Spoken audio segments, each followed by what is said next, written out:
ओम नमो भगवते परमहंसास्वादित चरण कमल जन मकरंदाय भक्त जनमानस निवासाय श्री रामचंद्राय श्री हनुमते नमः। श्री गुरुचरण कमलेभ्यो नमः। श्री सीतानाथ समारंभाम श्री रामानंदार्य मध्यमाम अस्मदाचार्य पर्यंताम वंदे गुरु परंपराम। वागीसाद्या सुमनसा सर्वार्थानाम उपक्रमे यमनत्वा कृतकृत्याः स्युः तम नमामि गजाननम्। या कुन्देन्दुतुषारहारधवला या शुभ्रवस्त्रावृता या वीणावरदण्डमण्डितकरा या श्वेतपद्मासना या ब्रह्माच्युतशङ्करप्रभृतिभिर्देवैः सदा वन्दिता सा मां पातु सरस्वती भगवती निःशेषजाड्यापहा।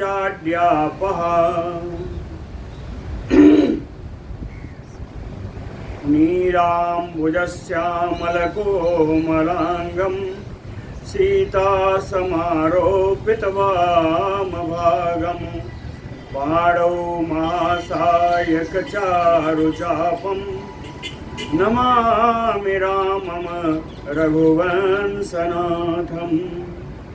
नारायणं नमस्कृत्य नरं चैव नरोत्तमं देवीं सरस्वतीं व्यासं ततो जयमुदीरयेत्।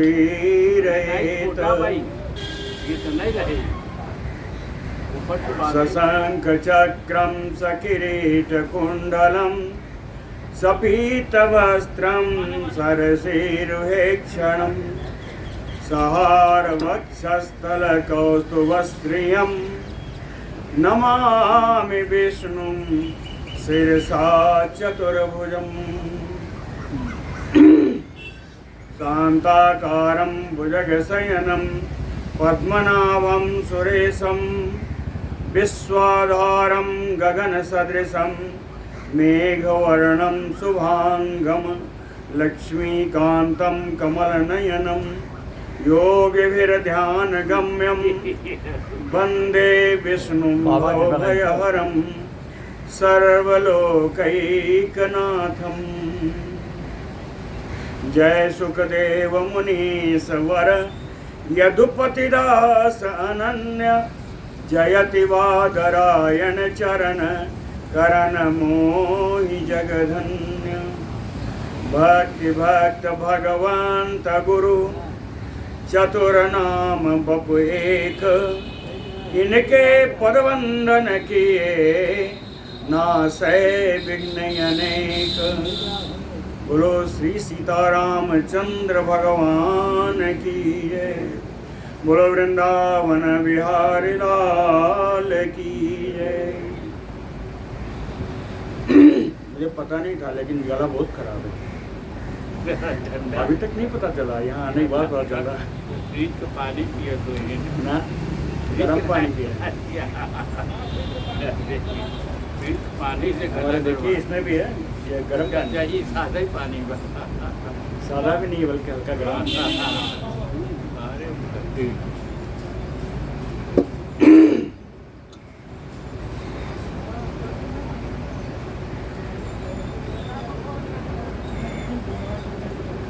तानि तद अपत्यानि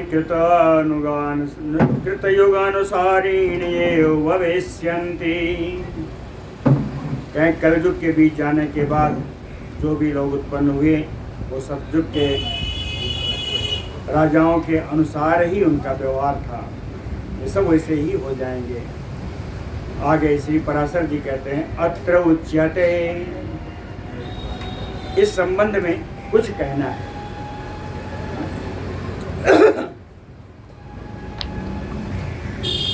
यदा चंद्रः च सूर्यः च तथा तिस्यो बृहस्पतिः एकरासौ समेष्यन्ति तदा भवति वैकृतम्।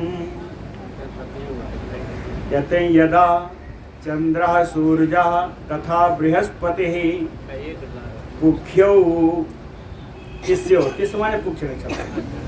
कहते हैं जब चंद्रमा, सूर्य और बृहस्पति ये तीनों ग्रह पुष्य नक्षत्र के संयोग में एक रासौ समेष्यन्ते, सब एक राशि पर जब आ जाते हैं, तदा भवति वैकृतम, तभी सतयुग आता है। तभी सतयुग आता है। कब आता है? चंद्रमा, सूर्य और बृहस्पति तीनों पुष्य नक्षत्र के साथ एक राशि पर स्थित हो, तब सतयुग का उत्पन्न होता है, सतयुग की उत्पत्ति होती है। लेकिन नहीं जानते हैं, हर 12वें वर्ष में सूर्य जब कर्क राशि पर स्थित होता है तो ये तीनों नक्षत्र एक साथ होते हैं और साथ में पुष्य नक्षत्र भी होता है और वो दिन अमावस्या का होता है। हर 12वें वर्ष में, हर 12वें वर्ष में जब सूर्य कर्क राशि पर स्थित होता है तो ये चंद्रमा, सूर्य और बृहस्पति तीनों नक्षत्र, ये तीनों ग्रह पुष्य नक्षत्र के संयोग से एक ही राशि पर, कर्क राशि पर ही स्थित होते हैं। तो इनको क्या कहेंगे? तो हर 12 वर्ष में आता है। उसके लिए कहा कि तथापि समेष्यन्ति पदेन, जो इसमें आया पद आया एक रासौ समेष्यन्ति, इस समेष्यन्ति पद आने से जब प्रत्येक 12 वर्ष में ऐसी स्थिति आती है तो उसे बहुत ही पुण्यकाल कहा जाता है। इसको पुण्यकाल ही कहा जाता है ना। कहते हैं इस समय पर अतिव्याप्ति दोष नहीं लगता।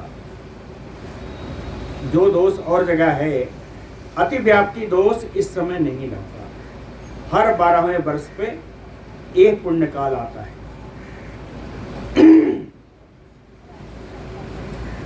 आगे चलते हैं। बृहस्पति पराशर जी कहते हैं, हे मुनि, अतीता वर्तमानाः च तथैव अनागताः च एते वंशेषु भूपालाः कथिता मुनि सत्तम। पराशर जी कहते हैं, मुनि श्रेष्ठ मैत्रेय जी,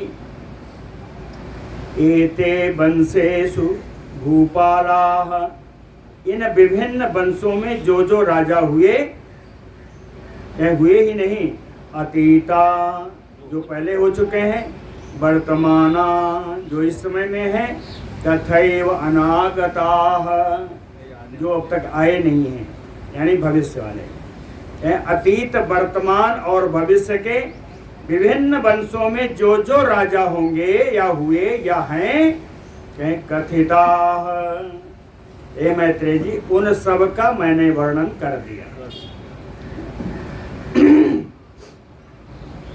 यावत परीक्षितो जन्म यावत नंदाभिषेचनम एतत् वर्ष सहस्त्रम तु गेयम 50 उत्तरम।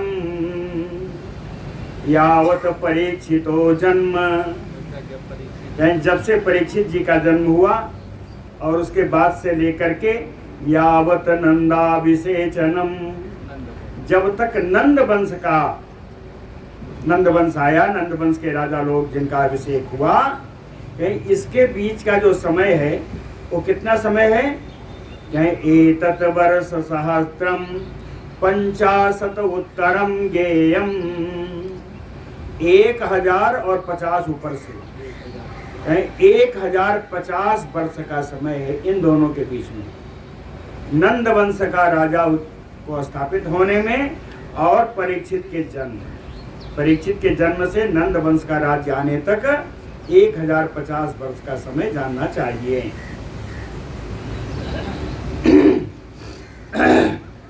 यावत परीक्षितो जन्म, फिर से पढ़ सुन लीजिए।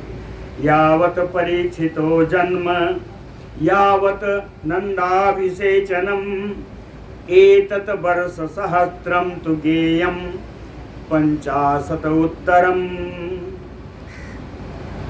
सप्तर्षीणां तु यो पूर्वो दृश्येते हि उदितो दिवि तयोः तु मध्ये नक्षत्रं दृश्येते यत् समं निशि। कहते सप्तर्षीणां तु यो पूर्वो, कहते सप्तर्षियों माने दो वचन में है। कहते इन सप्तर्षियों में दो ऋषि कहे पूर्वो, जो सबसे पहले दृश्यते दिखाई पड़ते हैं। कहाँ? दिव्य उदितो, आकाश में उदित हुए जो दो सप्तर्षि सबसे पहले दिखाई देते हैं, ये है पुलस्त्य और क्रतु। ये सबसे पहले दिखाई देते हैं। पुलस्त्य और क्रतु ये ऋषि दो हैं जो सबसे पहले आकाश में उदित हुए दिखाई देते हैं। तयोः मध्य, इन दोनों ऋषियों के बीच में निशि रात्रि के समय में यत समम नक्षत्रम दृश्यते, सम देश में जो नक्षत्र दिखाई पड़ते हैं, है ना, जो नक्षत्र दिखाई, बहुत सारे नक्षत्र दिखाई पड़ते, अश्विनी आदि बहुत सारे नक्षत्र इन दोनों नक्षत्रों के बीच में दिखाई, इन दोनों ऋषियों के बीच में दिखाई पड़ते हैं। वो भी रात में ही दिखाई पड़ेंगे। निशि दृश्यते, कहते हैं जो नक्षत्र दिखाई पड़ते हैं, इन नक्षत्रों को क्यों बताया? कहते न सप्तर्षयो युक्ताः तिष्ठन्ते आब्दशतं नृणाम् ते तु पारीक्षिते काले मघासुवासं द्विजोत्तम श्रेष्ठ ब्राह्मण मैत्रेय जी कहते हैं, ब्राह्मण श्रेष्ठ मैत्रेय जी सप्तर्षयो युक्ता तिष्ठन्ति अब्दशतम्, जो नक्षत्र दिखाई पड़ते हैं इनमें से एक नक्षत्र पर ये सप्तर्षि लोग 100 साल रहते हैं। एक नक्षत्र पर, है ना। सप्तर्षीणां तेन सप्तर्षयो युक्ताः तिष्ठन्ते आब्दशतम्, 100 वर्ष। एक नक्षत्र पर ये सप्तर्षि 100 वर्षों तक निवास करते हैं। ते तु पारीक्षिते काले, तो परीक्षित के समय में सप्तर्षि कहाँ थे, है ना। कहे पारीक्षिते काले ते सप्तर्षीणां मघासुवासन, कहे परीक्षित के समय में ये सारे सप्तर्षि मघा नक्षत्र पर विराजमान थे। मघासुवासन, मघा नक्षत्र पर विराजमान थे परीक्षित के समय में। 100 वर्ष तक रहते हैं, 1 वर्ष नहीं है, 100 वर्ष तक रहते हैं एक नक्षत्र पर।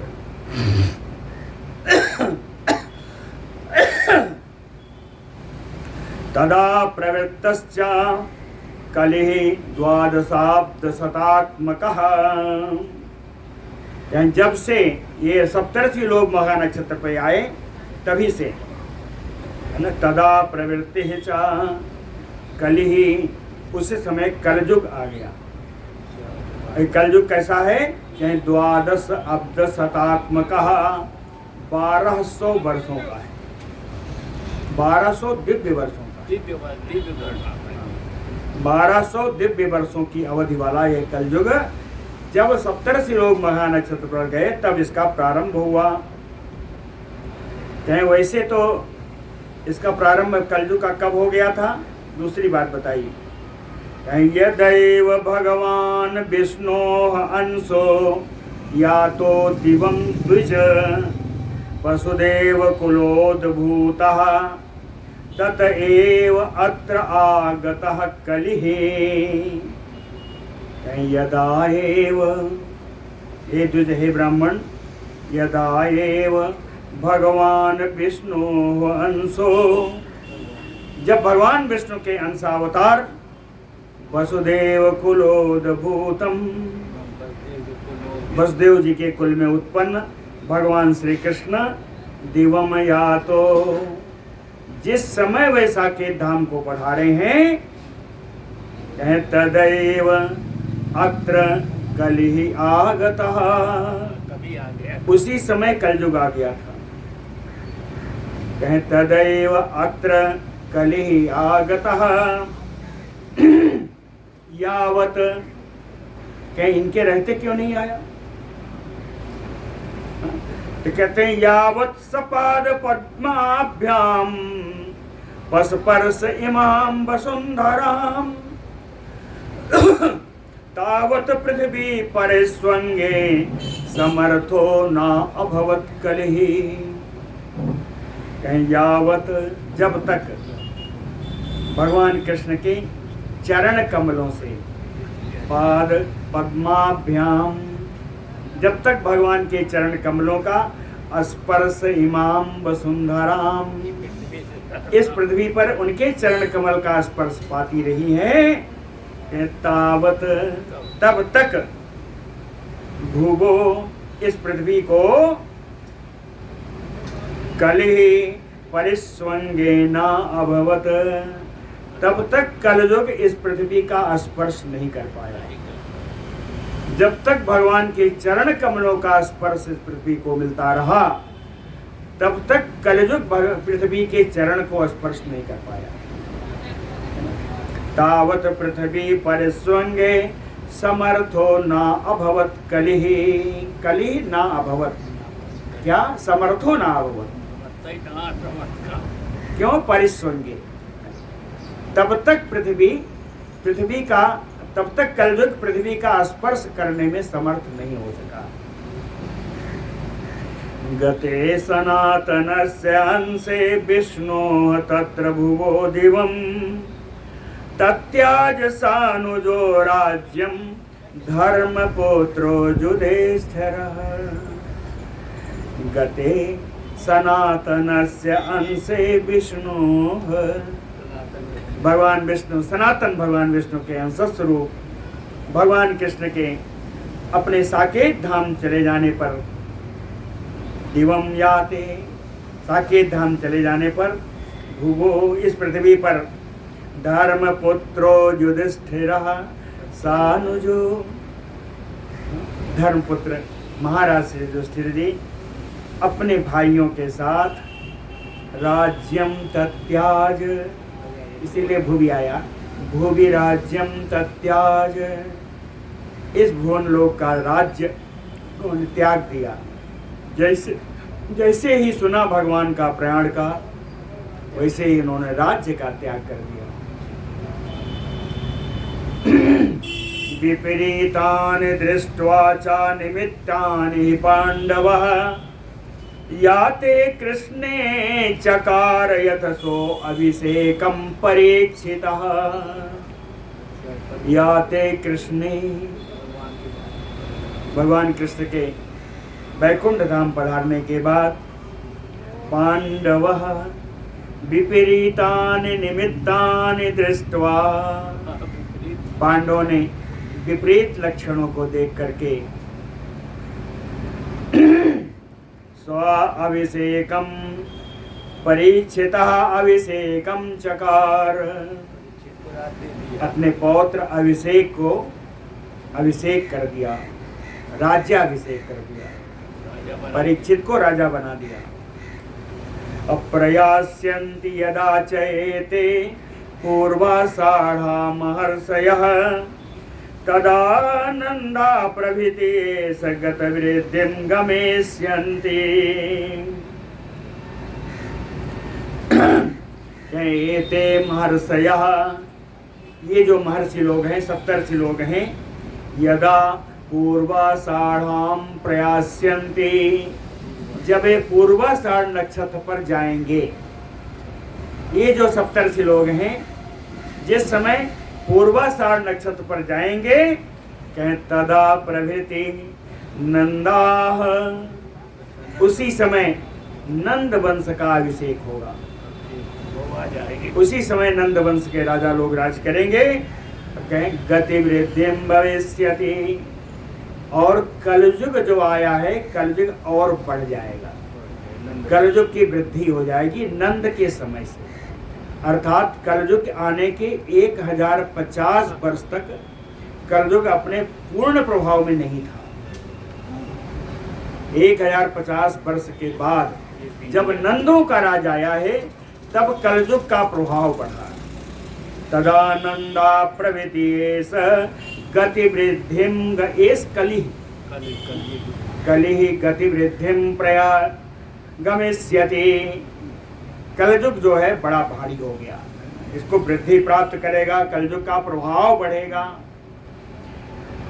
यस्मिन् कृष्णो दिवं यातः, यस्मिन् कृष्णो दिवं यातः तस्मिन् एव तदा अहनि प्रतिपन्नं कलयुगं तस्य संख्याम निबोध मे।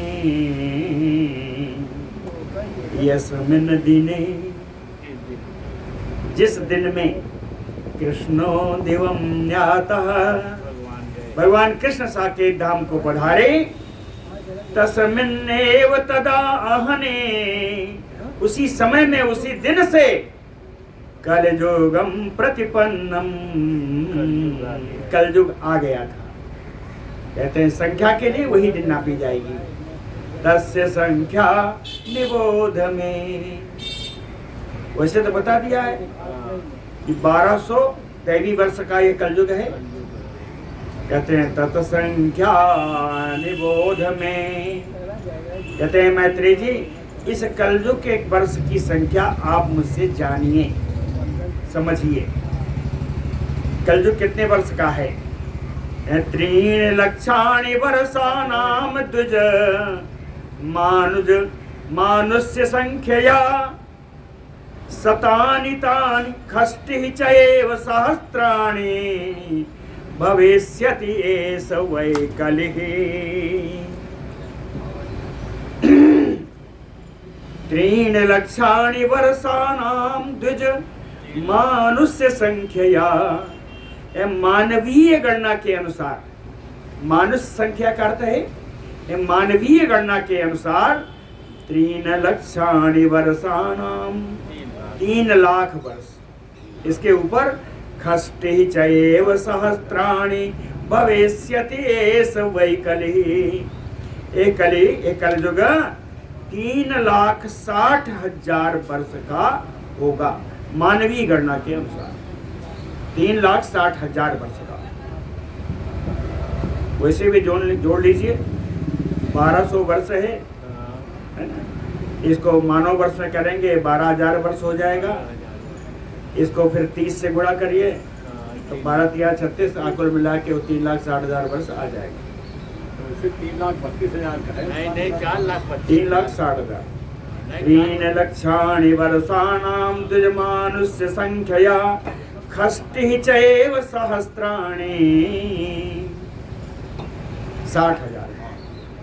षष्टिः चैव सहस्राणि भविष्यति एष वै कलिः, ये कलयुग होगा।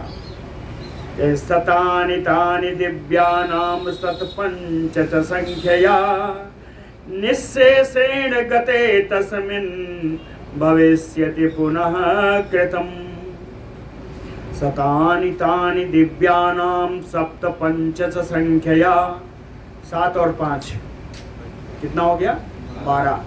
सप्तपञ्च संख्यया शतानि दिव्यानां, है ना, 7 माने 100, 7 5 12, 1200 दिव्य वर्षों का यह कलयुग निःशेषेण गते, जब ये पूरी तरीके से चला जाएगा तो तस्मिन् भविष्यति पुनः कृतम्, तो फिर से सतयुग हो जाएगा।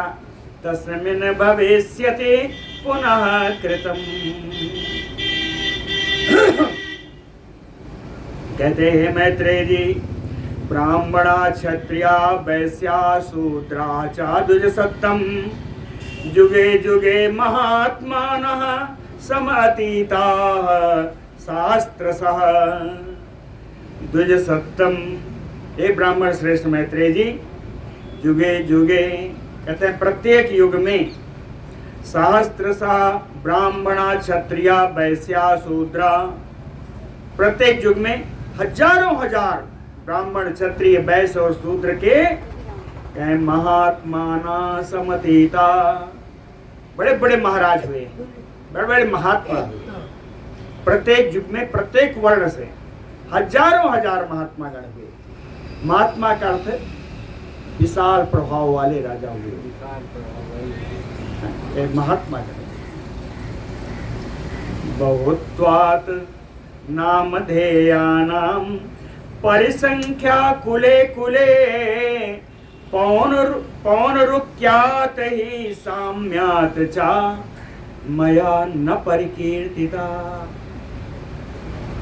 कहते हैं बहुत्वात्, ऐसे बड़े बड़े राजा की संख्या बहुत ज्यादा है। बहुत्वात् परिसंख्या कुले कुले, प्रत्येक कुल में ऐसे महाराजों के, ऐसे बड़े बड़े राजाओं की संख्या बहुत अधिक है। तो बहुत ज्यादा संख्या होने से, है ना, साम्याचा, और कई राजाओं के गुणों में समता होने से, साम्याचा, कई राजाओं के गुणों में अत्यधिक समता, समानता होने से, पौनरुक्यात ही, कहते हैं बार बार बताऊंगा तो एक ही की पुनरावृत्ति हो जाएगी, है ना। पौनरुक्यात पुनरावृत्ति, तो कहे पुनरावृत्ति ना हो जाए इसके भय से अविधेया नाम मया न परिकीर्तिता। प्रत्येक राजाओं को नाम के साथ मैंने नहीं बताया। कई कारण बताया। एक तो ऐसे राजाओं की संख्या बहुत है, बहुत्वात् परिसंख्यया। दूसरा बताया साम्यात, गुण की समानता है। तीसरा बचाया पौनरुक्यात, पुनरावृत्ति का भय हो जाए। कहीं इस कारण से नामधेया नाम मया न परिकीर्तिता, सभी राजाओं का वर्णन मैंने नाम के अनुसार नहीं किया। कहते हैं मैंने बताया आपको कि पुनरावृत्ति हो जाएगी, समता हो जाएगी। तो थोड़ी समता आपको दिखाता हूँ, एक उदाहरण देता हूँ।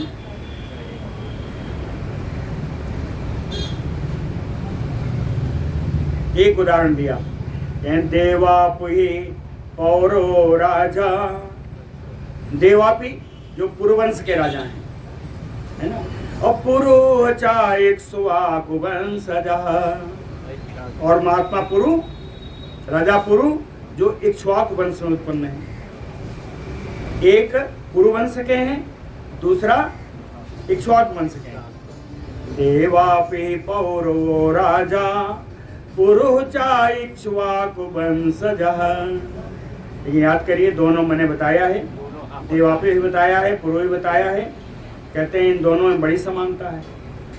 तो महायोग बलोपेतो, दोनों महान योगी हैं, दोनों ही बड़ा बल से युक्त हैं, बलशाली हैं। और इससे बड़ी बात, दोनों ही कलाप ग्राम संश्रितो, दोनों ने कलाप ग्राम का ही आश्रय लिया। अंत में जाने करके कलाप ग्राम का ही आश्रय लिया।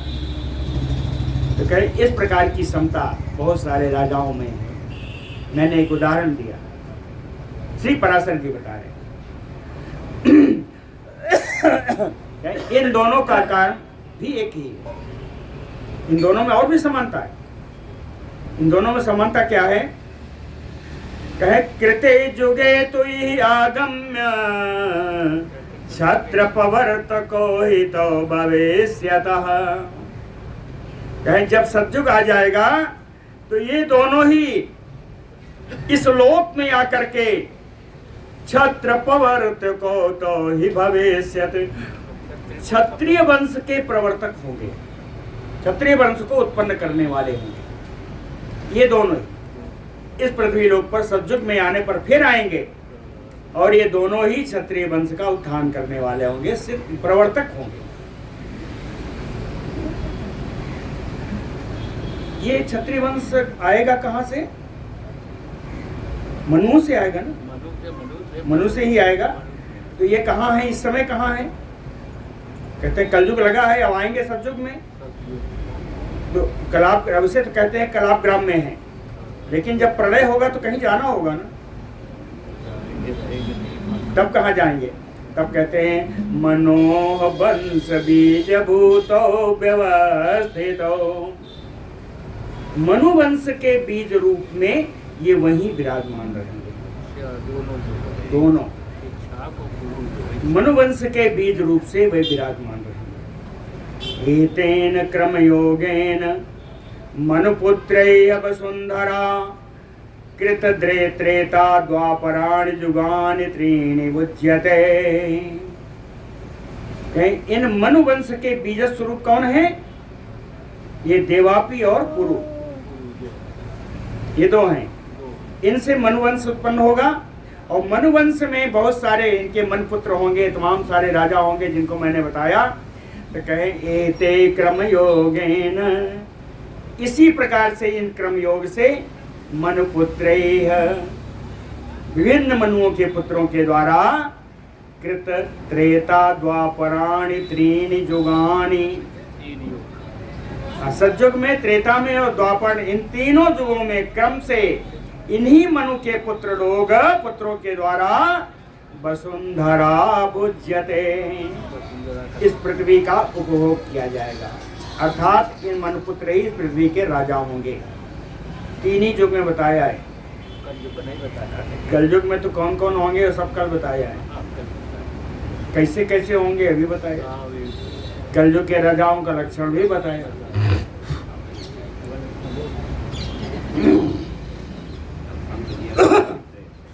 कलौ ते बीज भूता वै केचित् तिष्ठन्ति वै मुने यथा एव देवापि पुरु साम्प्रतं समाधिष्ठितौ। कलौ, कलयुग में, ते उद्देश्यतो वंशो कलौ ते बीज भूता वै केचित्। कहे कलयुग में कुछ मनुपुत्र है ना, कई केचित माने मनुपुत्र, कुछ मनुपुत्र या कुछ राजा, क्षत्रिय राजा, बीज भूता तिष्ठन्ते, बीज रूप से कहीं कहीं आश्रय लेके रह रहे हैं। उनका मुझे पता नहीं है, लेकिन कलयुग में भी कुछ क्षत्रिय राजा पहले के बीज रूप से रह करके कहीं कहीं रह रहे हैं। केचित् तिष्ठन्ति वै मुने, इसका उदाहरण यथा एव देवापि पुरु साम्प्रतं समाधिष्ठितौ, जिस प्रकार से देवापि और पुरु आज भी कलाप ग्राम में स्थित है, उसी प्रकार कुछ और भी राजा लोग हैं जो कहीं कहीं रह रहे हैं, जिनका पता नहीं, बीज रूप से ही रह रहे हैं, उनको कोई जानेगा नहीं। एसतो देशतो वंशातो उक्तो भूभुजाम मया। कहते हैं एसतो देशतो, इसी लक्ष्य को, इसी बात को लक्ष्य करके, इसी का उद्देश्य से तव भूभुजाम वंशः उक्तो मया, आपको मैंने राजाओं की वंशावली बताई। इसी को बात को ध्यान में रख करके मैंने आपको भूभुजाम वंशा तव उक्तो मया, मेरे द्वारा आपको इन राजाओं की वंशावली आपको बताई गई। कहते हैं फिर भी आप कहते हैं सबको नहीं बताया। इसका भी उत्तर दिया, निखिलो गद तुम शक्य नैव वर्ष सतैयपि। संपूर्ण राजाओं का नाम और उनका चरित्र तो 100 वर्ष में भी हम बता नहीं सकते। निखिलो यानी संपूर्ण, गद तुम शक्यो ना, बता नहीं सकते, बताने में समर्थ नहीं है। वर्ष सतैयपि, 100 वर्षों में भी बताया नहीं जा सकता। कहे एते च अन्ये भूपाला यही अत्र क्षतिमंडले कृतं मम त्वं मोहान्धैः नित्यं हेय कलेवरे। एते राजा, कहें बहुत सारे ऐसे राजा हैं, हेय कलेवरे, इस घृणित शरीर के। ये शरीर क्या है? अरे ये मिट्टी है, मिट जाएगी। हेय कलेवरे, इस हेय शरीर से, इस घृणित शरीर से भी मोहान्धैः, मोह में अंधे होकर के, इस घृणित शरीर से मोह में अंधे होकर के नित्यम अन्य भूपाला, नित्य ही न जाने कितने राजा हैं, यही है जिनके द्वारा अत्र क्षितिमंडले ममत्वं कृतम, इस पृथ्वी के लिए इतना ममत्व है। कहते हैं जो पृथ्वी को इन्होंने इतना अपना मान लिया है, इसको छोड़ने का मन नहीं है। कौन है? भूपाला, अन्य भूपाला हे कलेवरे मोहान्धैः नित्यम, मोह में अंधे होकर के अपने इस दुर्गम शरीर से, अपने इस घृणित शरीर से इस पूरी पृथ्वी को इतना अपना मान बैठे। पूरी पृथ्वी में इनकी इतनी ममता हो गई है। कितनी ममता हुई? सर्वत्र इनके मन में विचार चलता है इस पृथ्वी के प्रति, इतनी ममता है, इतना अपनापन है। कथम मम मम इयम अचला, कथम मम इयम अचला, ये अचल पृथ्वी कैसे मेरी हो जाए।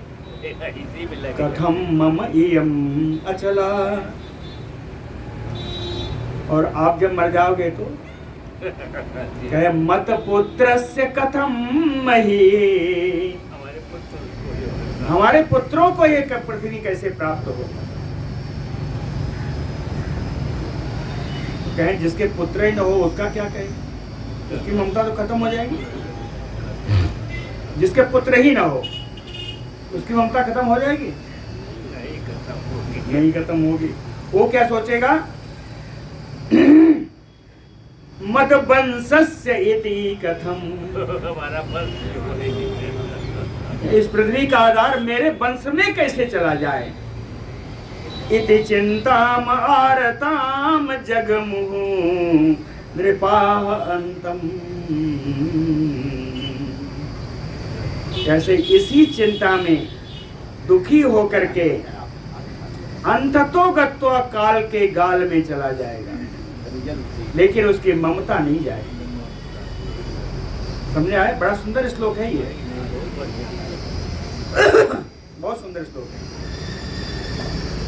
कथम मम इयम अचला मत पुत्रस्य कथम मही, मदवंशस्य इति चिंता आर्ता जगमुहंतम इमे नृपाः। राजागण पहले सोचते हैं पहले कि ये पृथ्वी मेरी कैसी हो जाए, मेरे बाद मेरे पुत्रों की कैसे मिले, पुत्र ना हो तो मेरे वंश में पृथ्वी चली जाए। और इसी चिंता में दुखी होते होते ये काल के गाल में चले जाते हैं। अंतमयी में जगमुहु नृपा, जबकि यही चिंता पहले के राजाओं को भी थी। इनके पिता भी तो राजा रहे होंगे जो आज राजा हैं, फिर उनके भी पिता राजा रहे होंगे। ये तो वंशावली चली है। कहतेभ्यः पूर्वतराः च अन्ये तेभ्यः तथा परे। आज जो राजागण चिंतित हैं, इनके पूर्वज और उनके भी पूर्वज, तेभ्यः तथा परे, सारे इनके पूर्वजगण इसी प्रकार की चिंता करते हुए भविष्याचैव यास्यन्ते, वे सब भविष्य काल के विषय हो गए, अर्थात वे सब काल में चले गए, काल के गाल में चले गए। इसी प्रकार की चिंता करते करते इनके पूर्वज भी चले गए और तेसाम अन्य ते अपि अनु, और आज जो राजा हैं ये भी उन्हीं का अनुकरण करते हुए जाएंगे। कहते तेसाम अपि अनु, अनुमाने अनुकरण, वे उन्हीं का पीछा करते हुए ये भी जाएंगे। तो इस प्रकार का एक क्रम चल रहा है। तो विलोक्य आत्मजयोद्योगम यत्र अजक्रांत व्यग्रात नराधिपान पुष्पहासैः, हास नहीं है, पुष्प प्रहासैः सरदि हसन्ति वसुंधरा। पराशर जी कहते हैं मैत्रेय जी, आत्मजय उद्योगम, अपनी जीत के लिए, आत्मजय अपनी जीत के लिए, अव्यग्रान नराधिपान उद्योगम विलोक्य, अपनी जीत के लिए व्याकुल चित्त से राजाओं को उद्योग करते हुए अपनी जीत के लिए सब कुछ लगा देने के लिए जो तैयार हैं, है ना, बिना थके हुए, बिना थके मांदे पूरी अपनी जीत के लिए जो उद्योग लगा रहे हैं, कहीं इनके राजाओं की अपनी जीत के उद्योग को देख करके उद्योगम विलोक्य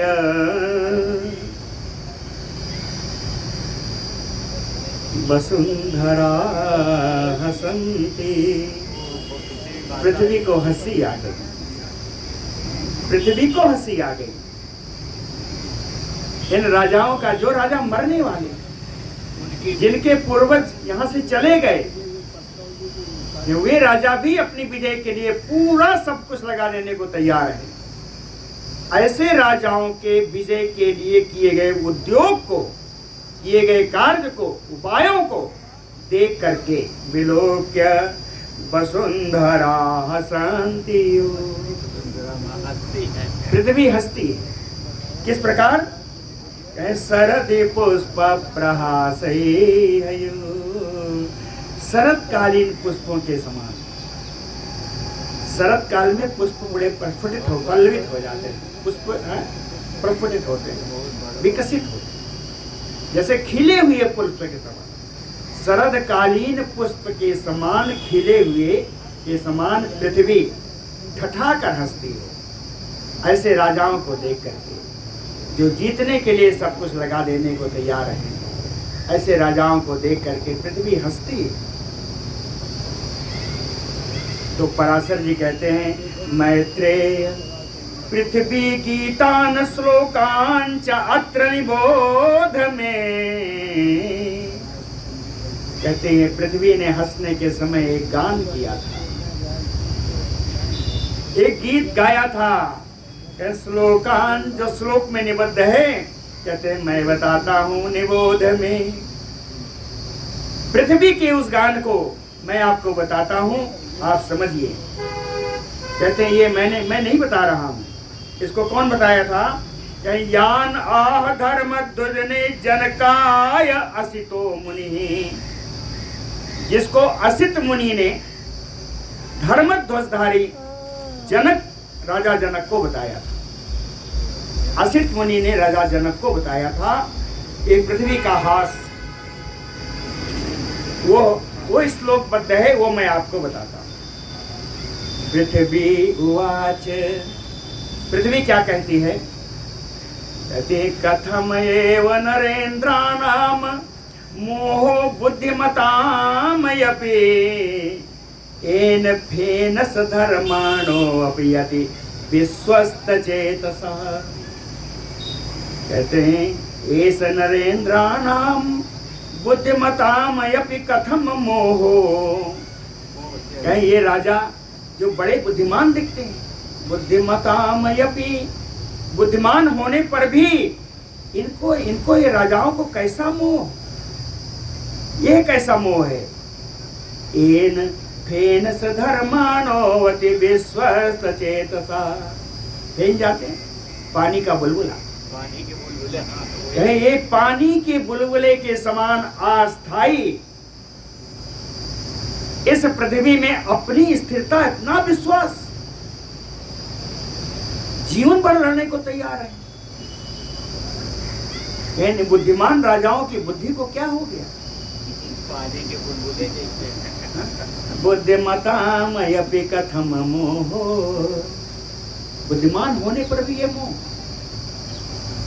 आगे कहते हैं, पूर्वम आत्मजयम कृत्वा जेतुम इच्छन्ति मंत्रिणः ततो भृत्याः पौरांचा जिगीषन्ते तथा रिपुम्। ये प्रारंभ कहां से करते हैं? पूरी पृथ्वी को जीतने की इच्छा है तो सबसे पहले क्या करते हैं? आत्म जयम कृत्वा, पहले अपने आप को जीतते हैं, पहले अपने स्वयं को जीतते हैं, और फिर जे तुम इच्छन्ति मंत्रिणः, बिना मंत्री को तो राजा कर नहीं सकता, फिर मंत्रियों को जीतते हैं। मंत्री के बाद कई कई जगह सेवक गण भी हैं, उनकी भी आवश्यकता पड़ेगी। ततो भृत्यांचा, तब सेवकों को जीतते हैं। ततो पौरांचा, नगरवासी कहीं विद्रोह न कर दें, फिर नगरवासियों को जीतते हैं। अजिगीषन्ते तथा रिपून्, तब ये शत्रुओं को जीतते हैं। ये क्रम है जीतने का। कहे क्रमेण अनेन जेष्यामो वयम पृथ्वीम ससागराम।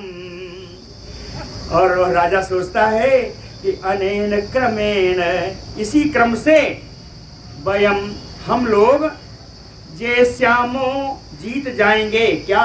पृथ्वीम ससागराम, समुद्र पर्यंत पूरी पृथ्वी को इस क्रम से हम लोग जीत जाएंगे, ऐसा राजा सोचता है।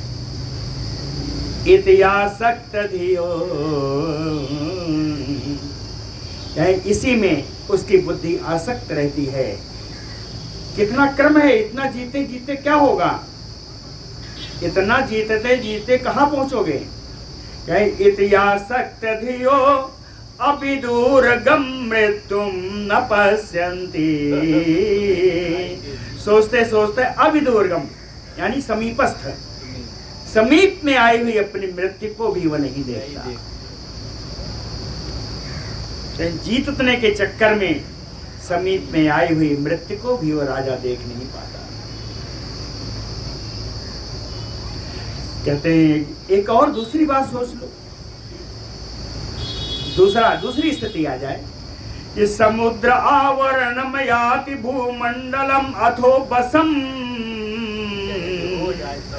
समुद्र पर्यंत पृथ्वी यदि आपके अधीन हो भी जाए तो, कियत आत्मजयस्य, ये क्या आत्मजय है? पूरी पृथ्वी आपके अधिकार में आ गई, समुद्र पर्यंत पृथ्वी आपके अधिकार में आ गई, तो भी क्या आत्मजय का यही फल है? आत्मजय यानी मनोजय। हाँ, मन के ऊपर जो विजय प्राप्त करना है, क्या यही है? क्यों? क्या मुक्ति आत्मजय फलम, मन पर अगर विजय प्राप्त करते हो तो मन का विजय का फल तो मुक्ति, मोक्ष। क्या मुक्ति आत्मजय फलम, तो पूरी पृथ्वी जीत के भी क्या किया? उत्सृज्य पूर्वजायाता याम न आदाय गतः पिता ताम माम अतीव मूढ़त्वात् जेतुम इच्छति पार्थिवा। कहे उत्सृज्य माम पूर्वजायाता, मुझ पृथ्वी को छोड़ करके हे मूर्ख राजा, तेरे तो पूर्वज भी चले गए। अच्छा, पूर्वजों की बात मान लिया, तेरे को नहीं पता, तो कहते हैं याम आदाय न गतः पिता, तुम्हारे तेरे पिता भी मुझ पृथ्वी को लेकर के नहीं जा पाए। क्या पृथ्वी को लेकर कोई जा पाएगा? याम न आदाय गतः पिता तो पार्थिवा मूढ़त्वात्, अतीव मूढ़त्वात्, कहते हैं, हे राजा, पृथ्वी कहती है कि हे राजागण, अत्यंत मूढ़ता के कारण माम जे तुम इच्छन्ति, मुझको तो जीतने की इच्छा करता है। अतीव मूढ़त्वात् माम जे तुम इच्छन्ति। आगे कहती है, मत कृते पितृपुत्राणाम भातॄणाम चा अपि विग्रहः जायते अत्यंत मोहन ममत्व आदृत चेतसाम। अति आदृत चेतसाम कहते हैं जिनका चित्त अत्यंत ममतामय है, ममत्वमय। ममत्व किसके लिए? मत कृते, पृथ्वी कहती है मेरे लिए, मेरे लिए जिसका चित्त अत्यंत ममता से भरा हुआ है, यही लोग हैं जो पितृपुत्राणाम भातॄणाम अत्यंत मोहेन विग्रह जायते। इनमें मेरे कारण, मत कृते, मेरे कारण ही पिता पुत्र में, भाई में, जहाँ कभी संबंध खराब नहीं होने चाहिए, वहां भी अत्यंत मोह के कारण विग्रह जायते, वहां भी विरोध आ जाता है। पृथ्वी मम इयं सकला ममेशा मत अन्वयस अपि च शाश्वती इयं। यो यो मृतो हि अत्र बभूव राजा कुबुद्धि आसीत् इति तस्य तस्य। यो यो हि अत्र राजा बभूव, जो जो राजा इस पृथ्वी पर हुए हैं, तस्य तस्य कुबुद्धि आसीत्, उन सभी राजाओं की बुद्धि दूषित हो गई और मृत्यु दूषित बुद्धि होकर के इनको मरण को प्राप्त हो गए। इनकी दूषित बुद्धि क्या थी? पृथ्वी मम इयं सकला, ये संपूर्ण पृथ्वी मेरी है। मम ऐसा, या तो मेरी है, या मत अन्वयस्य यापि च शाश्वती इयं। अन्वयस्य अपत्यस्य संतानस्य, या तो मेरी होगी और शाश्वती निरंतर रूप से ये पृथ्वी मेरे ही वंश में रहेगी। ये कुबुद्धि, इस कुबुद्धि के साथ न जाने कितने राजा मर गए, न जाने कितने नहीं कहा, जितने हुए सब मर गए। यो यो राजा बभू दृष्ट्वा ममत्व आदृत चित्तम एकम विहाय माम मृत्युवशं व्रजन्तम। तस्य अनुयाः तस्य कथं ममत्वं ह्यास्पदं मत प्रभवं करोति। ममत्व आदृत्य चित्तम एकम, मेरे प्रति जिसका चित्त ममत्व से भरपूर है, ऐसा कोई राजा, एकम, ऐसा एक राजा, विहाय माम,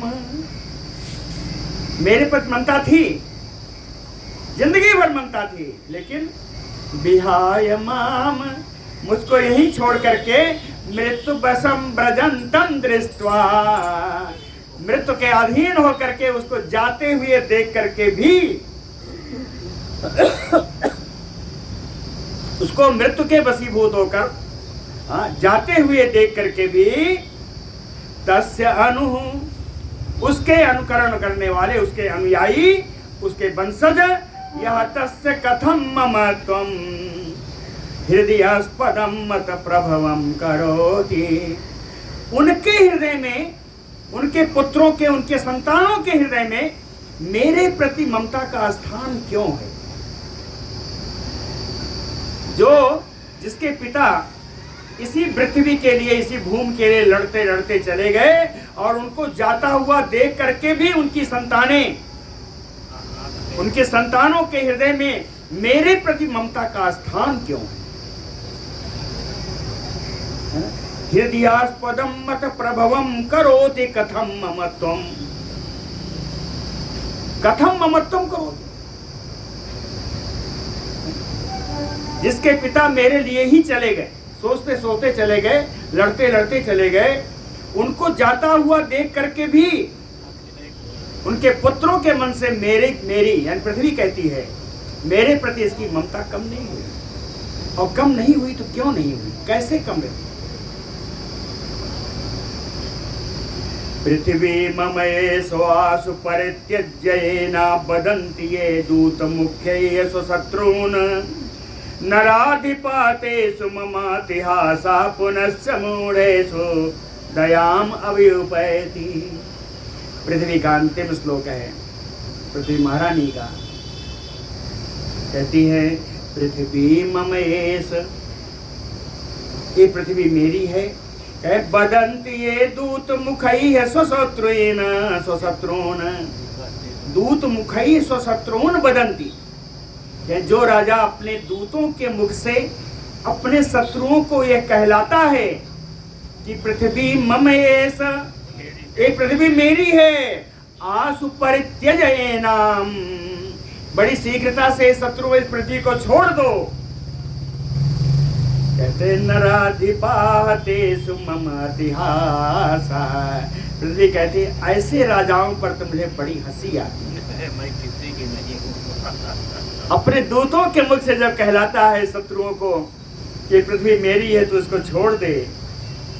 नराधिपातेषु ममातिहासा, ऐसे राजाओं पर मुझे बड़ी हंसी आती। पृथ्वी कहती है केवल हंसी नहीं आती, पुनश्च मूढ़ेषु दयामाभियुपैति, फिर इस ये मूर्ख है सोच करके मुझे उस पर दया भी आ रही। कहे पुनश्च मूढ़ेषु दयाभियुपैति, ये मूर्ख है, इस मूर्खों में मेरा हृदय दया से भी भर जाता है। श्री पराशर उवाच, पराशर जी कहते हैं इत्येते धरणी गीता श्लोका मैत्रेयैः श्रुताः मम त्वं विलयं याति तपति अर्के यथा हिमम्। इत्येते धरणी गीता श्लोका, इस प्रकार पृथ्वी के द्वारा गाए गए इन श्लोकों को यही श्रुता जो भी सुन लेता है, पृथ्वी के द्वारा गाए गए इन श्लोकों को जो सुन लेता है, कहते हैं कम से कम उनका तो ममत्वं विलयं याति, उनका ममत्व तो कम से कम नष्ट हो ही जाना चाहिए। किस प्रकार? तपति अर्के यथा हिमम्, तपते हुए सूर्य के समान जैसे बर्फ पिघल जाती है, वैसे ही इन श्लोकों को सुनने के बाद कम से कम ममत्व तक का विलय तो हो जाना चाहिए। इति एष कथिता सम्यक मनोह बंसे मया तव, कहते हैं इसी संदर्भ में, इसी संदर्भ के कारण हे मैत्रेय, मैंने आपको सारे मनुवंश की कथा सुनाई है।